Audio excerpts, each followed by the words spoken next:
Hello.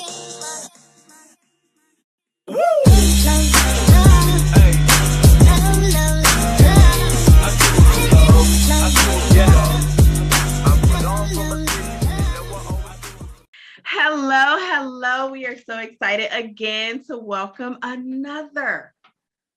And when I say another, I mean another amazing, awesome author to our show to read aloud with Miss Erica. Dun, dun, dun, dun, dun. It's my favorite thing. I love doing it. So we are welcoming someone who is a fellow librarian, a storyteller, a genealogist. You're just doing all the things, an entrepreneur and an author. So Mr. John Light Jr., also known as Mr. John. Mr. John, how you doing? How are you? I'm doing good. I'm doing well. How y'all doing? We are doing amazing. And we're so excited that you are here today with us. Oh my goodness. This is going to be great. You are doing some great things, Mr. John. Well, thank you very much. I'm happy to be here. I'm glad you gave me a chance. You know, we believe in chances. We believe in chances, Mr. John. So from what I've read and what you've been kind of telling me, you have your library degree, your library services degree, and you've been in the area for about 10 years now. And this is the first push up into the library situation. Like how, and then guess what? This is my first push up into the library situation too. So we are both having a bunch of firsts today, and I'm so excited to share it with you. Yes, indeed. So tell me a little bit about some of the things that you're doing, about what you're doing right now with this library and music in motion. Oh, yeah. Tell me a little bit about yourself. Yeah. Well, just to talk about my librarian journey, if you will. So, it started a while ago, about 2001, 2002. I started working at Virginia Beach Central Library. Okay. And I worked there in the circulation department for 7 years and met a lot of good people, learned a lot of good customer service skills, and learned just how wonderful and exciting the library can be on a day-to-day basis, which nobody ever really thinks about. Right. My wife used to love all of the stories I would come home with. And I'd be like, let me tell you what happened today. And like, why you say at the library? At the library. So I was at the library for 7 years in Virginia Beach, Virginia. And I had this one guy, he was in administration, and he kept telling me, John, you need to go and get your librarian degree. And I was like, I don't know. He was like, you need to go and get it. Like, you would be great. You need to go and get your degree. And, little did he know, I was barely out of my bachelor's degree. Like, I barely got out of college. And so I was just kind of like happy. I was, I don't know how I'm going to get into, master's program, the grades. And so I left the library for a few years. But about 6 years ago now, I was able to get back into the library as a library technician in the youth services department. This was in Prince William County, Virginia. Oh my goodness. And once I got there, I just fell in love with just being in the library again. And then I was with the kids. So I'm doing story times, I'm doing music in motions, I'm doing tours, I'm going to school, we going outside, we playing with bubbles. I'm just like, this is the life. Like, I'm living the life right now. You had me at bubbles. I had to go and get me a bubble machine. It was so bad. I was like, I got to get my own machine that I take with me. Yes. People understand the power of bubbles. Like, you never get tired of bubbles. Right. Like, I have seen, you know what, on my birthday, And it's crazy, but it was the best birthday. Like, I had some friends, my friends, and I guess they know me just so well. And it's the simplest thing. It's nothing big at all.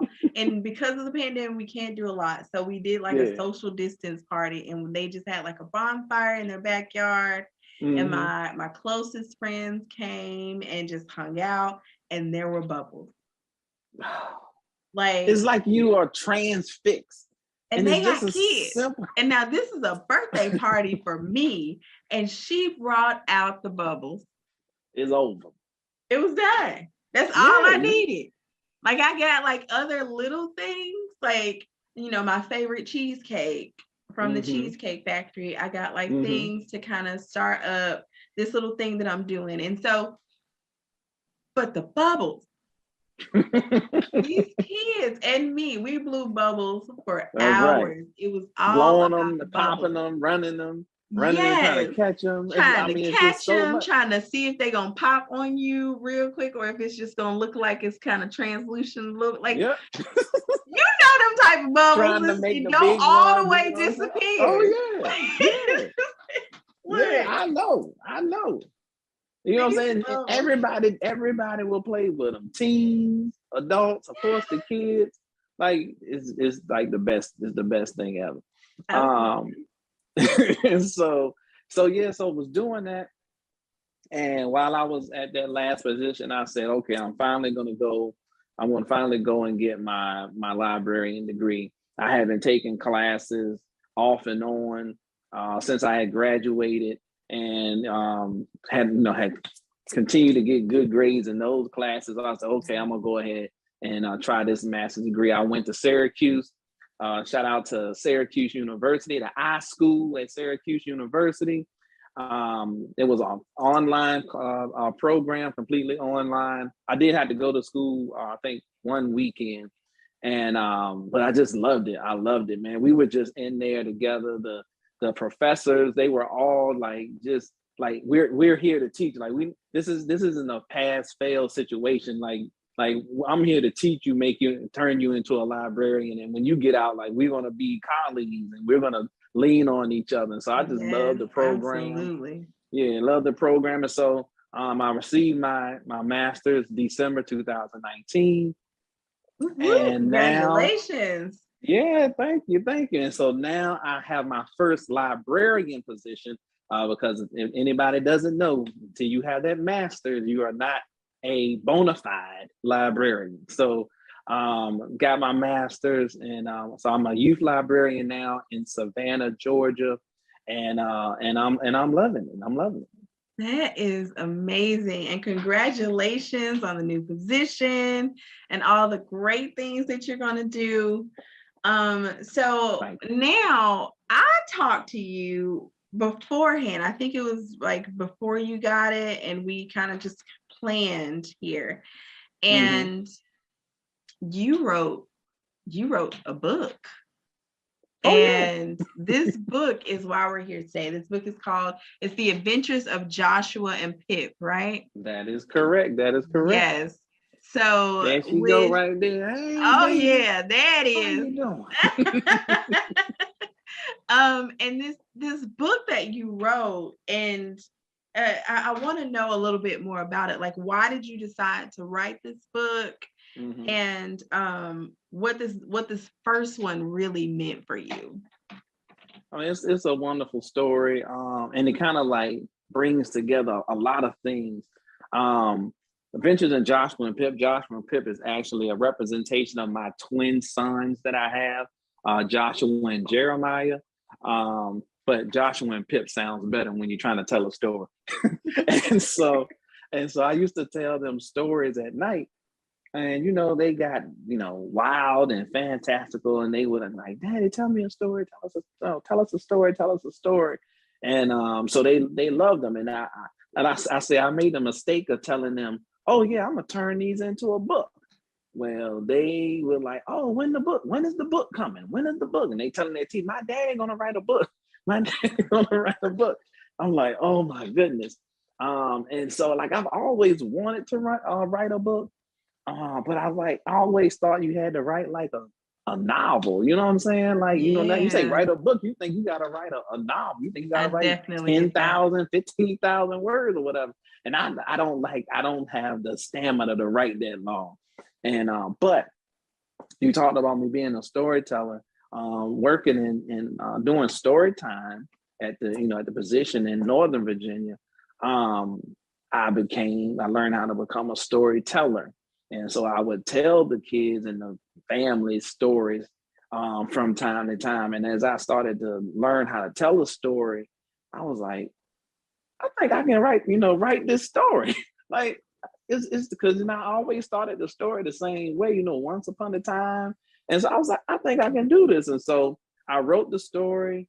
I like wrote it and finished it like pretty much like right after I graduated with my librarian degree, because it was kind of already there, but it wasn't like formulated completely. So I finished that up, and man, it was wonderful, and just to watch how it came to pass. I mean, I found my illustrator on Instagram, like on a whim, because I was following him, and I like his illustrations, and I was like, I wonder if he'll do my book.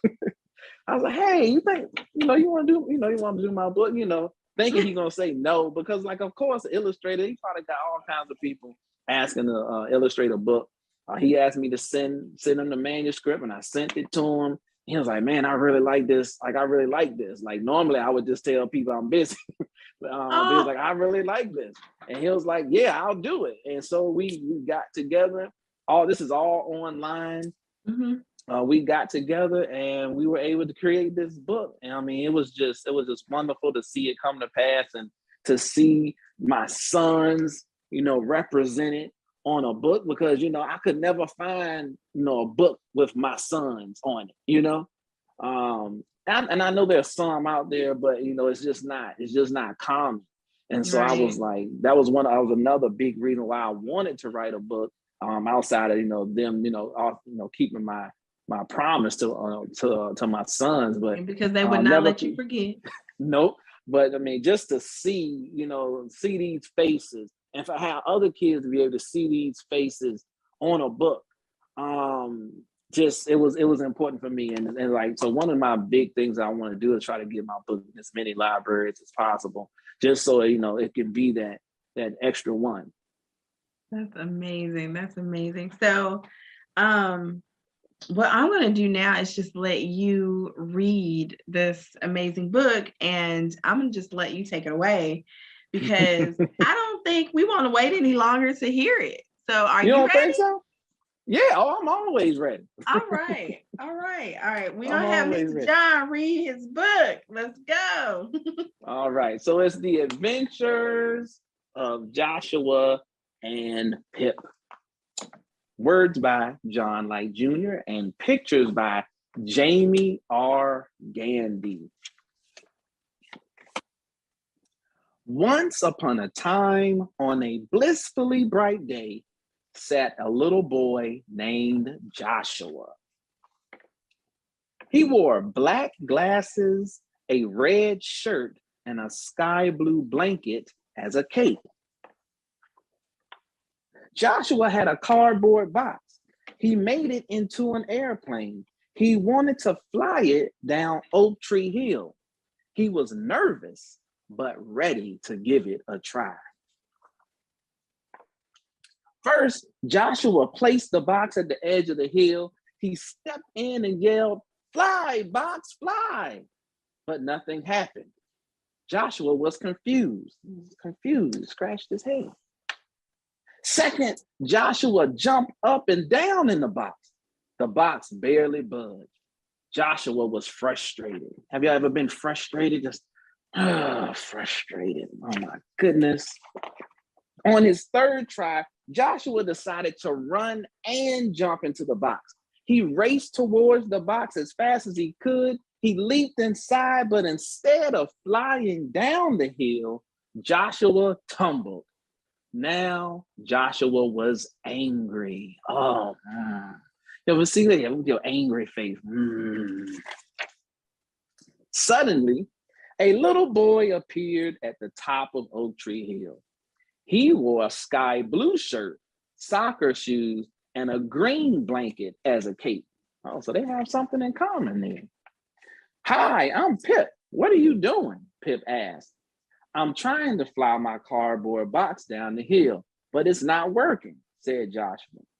Did you try putting it on the edge? Pip questioned. Yes, Joshua replied. Did you try jumping in the box? Pip inquired. Yep, Joshua frowned. Did you try running and jumping in the box? Pip proposed. Yes, nothing works, pouted Joshua. Joshua was sad. Oh, sad face. I got it, piped Pip. If I push you in the box and then jump in, I bet we will fly down the hill, Pip proclaimed. Okay, let's do it, Joshua hoped. Joshua imagined he was in the cockpit of a jet. Pip took off like he was powered by rockets. They both screamed, fly, box, fly. Pip jumped in and then zoom, zoom, zoom. Joshua and Pip flew down the hill. They soared like birds. They fluttered like butterflies. They glided like flying squirrels. Then the boys landed at the bottom of Oak Tree Hill. They laughed as they spilled out of the flying box. Let's do that again, they shouted. Pip and Joshua played on the hill all day until the shining sun began to rest its eyes in the western sky. At the same time, their parents called them home. See you tomorrow, Joshua asked. Yes, at the top of Oak Tree Hill, answered Pip. And that is the end of Joshua and Pip's first adventure. And that's it. How y'all like it? That was so much fun. Like for me, I started imagining all the things that they were doing. Like even though, you know, I couldn't just see the pictures right then in that moment, I started imagining what it would feel like to try to jump in this thing, then not go, and then try to run and then jump. Although for me, I feel like it probably would have split the box. Oh, no, come on. But it was so much fun. And I love the vocabulary in there. It wasn't just your typical, you know, easy vocabulary that we have in some books. You had vocabulary where you had to explain it, and it was okay to explain it. Like, it's okay to explain this vocabulary and give kids other words to say other than just he said, or he was just sad. There was frustrated and angry and you know, proclaimed. I love that. That was amazing. That was great. Thank you. I mean, I was as I was writing it, I just felt like, you know, more than likely, you know, a parent was going to be the one that was reading this book, you know, to a child. And then if you are a good reader, then you would know those words. But you know, that whole process of reading to your child and, you know, explaining words is a part of that journey of the literacy process. And so, you know, you might as well take the time to put some words in there that you might think like, oh, that's a big word or that's a hard word. But I mean, once you read it and you explain it, you know, that's a word they know. So it's, you know, I didn't want to dumb it down. You know, let's like just go ahead and write it and have it being read the way that, you know, it should be read, really. I love it. And it's not something that's just huge. It's just a simple moment in time that two boys experience together as friends.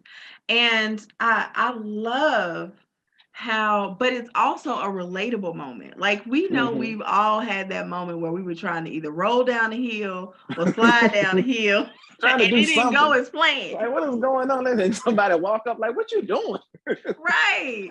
And like there's that moment. So I love how relatable that book is to just every child. I feel like that's kind of one of those things that most children get to do at least once in their lifetime. Yeah. Either you're gonna roll down the hill, get a body full of grass, and start itching all through the night, Yeah.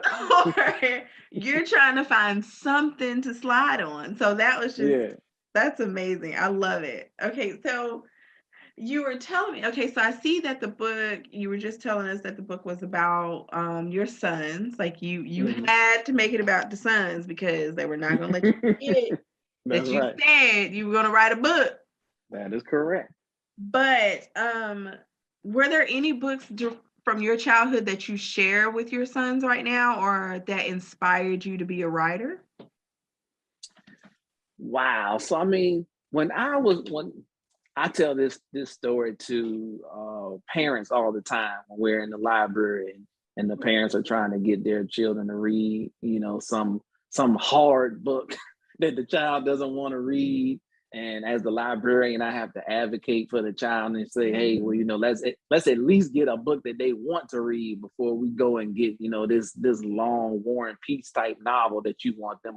Or I've even had a parent come in like, where are the dictionaries? Like they're gonna read the dictionary. Like, I guess that's okay, but can they get a book that they're gonna like to read? They're actually gonna enjoy and leave not a Yeah. traumatizing memory. And so I tell people often, like, I really only had so I really only had two types of books that I read. I had a He-Man Masters of the Universe picture book. I think I had two of them. And then I had Sports Illustrated. I love sports. I love football. And so my mom, she got me a Sports Illustrated subscription, and I got Sports Illustrated like every week for like 6 or 7 years in a row. And of course, early on, I couldn't read the whole magazine. I couldn't read all of those big words, but I could read the pictures and the headlines or a little bit. But after a while, I was able to read like the magazine from cover to cover. And that's what I did. That's what I read. And that's where it starts. That's exactly, and it starts with something that you want to read. That's where the journey becomes fun for reading and literacy is helping someone find that book that is for them. Everyone has a book, and so when they find that book, then they'll read all the time. And that's the thing that you need to do. And sometimes parents don't really understand that. They forget it. I don't. They forget that they were young and they had a book that they love to read. But that's how you make someone that's a lifelong learner and reader, is by helping them to stay in their lane, to find their interests and read about what they're interested in. Absolutely. So do you have, when you are writing, is there like a specific ritual you go through to get in the mood to write, or is there something that like hits you, or something you have to surround yourself by, like the prying eyes of your sons, like book dad? No, that certainly wouldn't have been a good situation. I'm like, get away from me. Well, the main thing I have to do is set a deadline. That's my first thing. Because otherwise I'll just like keep putting it off. If I set a deadline, then I'll know I got to do it by that deadline. And so once I do that, I usually like kind of turn everything off, and just kind of sit there with my thoughts. The stories don't really take that long to write. It's like I just need to see the story. Like being a storyteller. When you're telling stories, you got to find your way through the story. Each storyteller, they don't tell the same story the same way.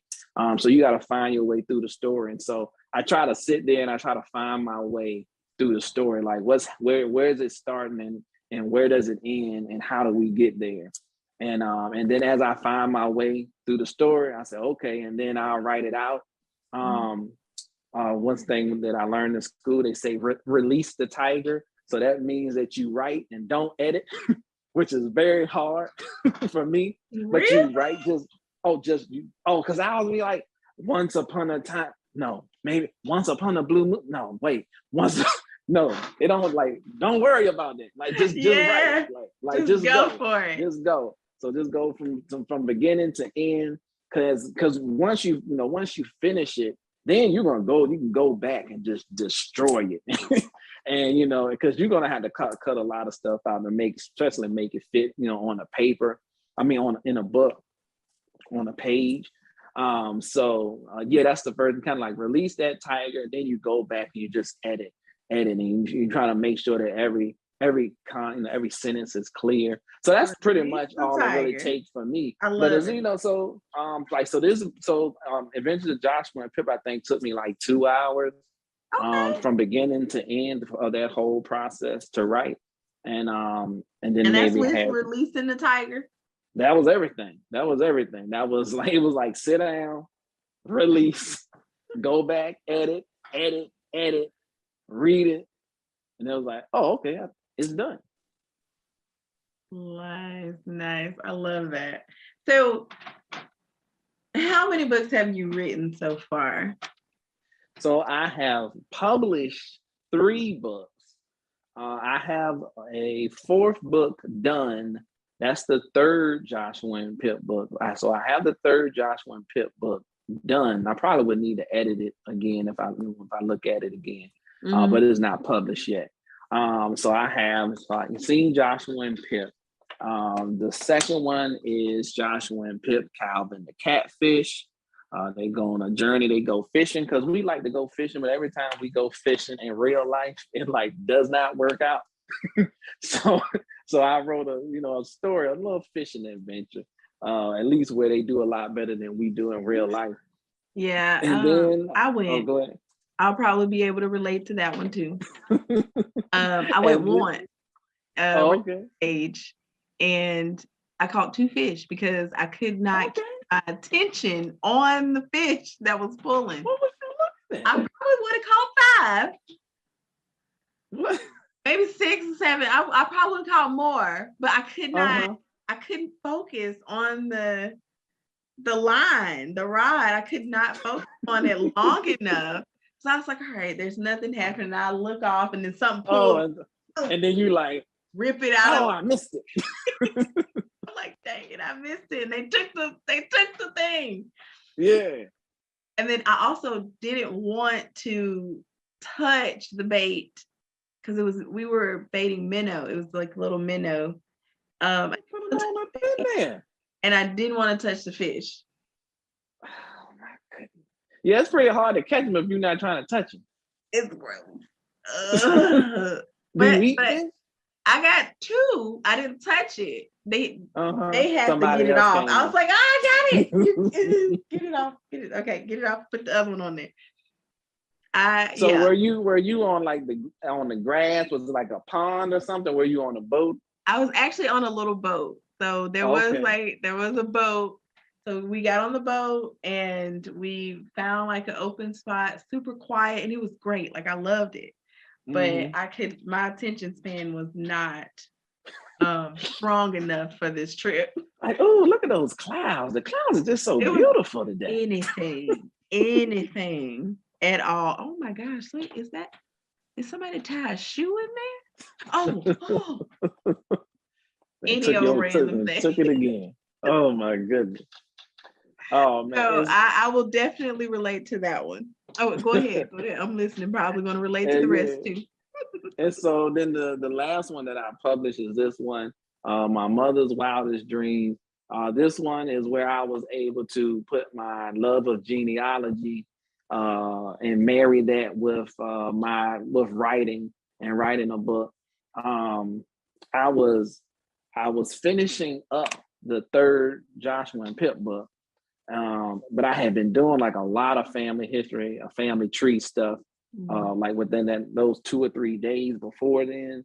And so I just had it like on my mind, and I was like, what if I like write a story about moms or something? Because I was thinking about the moms in my family. And so I wrote this like story up, like, really quickly. I was like, okay, like, all right. And I put it down. And then my wife saw it the next day. She's like, oh, I saw, like, I love that poem that you wrote about mothers. I was like, what poem? What you talking about? And she was like, the poem that it was a poem that I thought it was a poem. I was like, like, so I was like, oh, you like that? Like, oh, well, maybe let's see what we can do with it. Because, like, now that I know how to publish a book, it's like, oh, it's just like, oh, like, let's see what we can do. And so publish this book. It's full of it's the hopes and dreams and aspirations that all mothers have for their children. Kind of like written out. But the mothers that I use are all my mothers or grandmothers in my family tree. And some of the information that I was able to find out about them through genealogy research. And so love this book. This is the most recent book that I have. Oh, that's awesome. Well, I am excited to see what else you do. These are amazing books, and I'm excited. One thing I am very excited about is because we're going to give away one of the books, Joshua and Pip. But I think I want to get the rest of the set. Like, I want all of it. So we're going to have to find a way to get the whole entire set and give that whole entire set to a deserving kid, just because those are amazing books with amazing vocabulary and amazing stories, amazing moments and memories that all kids or most kids are going to have at least one time. So I will make sure it happens. I'll get it to you. I think that's awesome. I'm gonna shucks, yes. We're gonna have to like make that happen and have you sign it and make it a whole big thing. Yes, indeed. Yes, indeed. So one other thing I want to know is, where can we find your books? Like, where can the audience find it? So we're going to give away a set, but of course that doesn't mean that all kids are going to get a book. It's just one kid. But so where can they find it once that set is given away and they want to find more? They're like, we need to know where it is. Yeah, so you can go. They're online. They are on probably any online read bookstore that you would use. Bookshop.org, Amazon. There's one called Kobo, Barnes and Noble. So like any online retailer will have the books. If you want to know more about the books or more about me, you can go to my website. That website is www.theylivedhappily.com, like they lived happily ever after. Theylivedhappily.com, and you will find more information about the books there. And when I have a lot of books like on hand, I sell them from that website as well. I have a order of books coming in soon, hopefully. And so, once I get those, I'll sell some off their website as well. Those ones are usually the ones when would be the ones that I would be able to sign if you bought them from the website.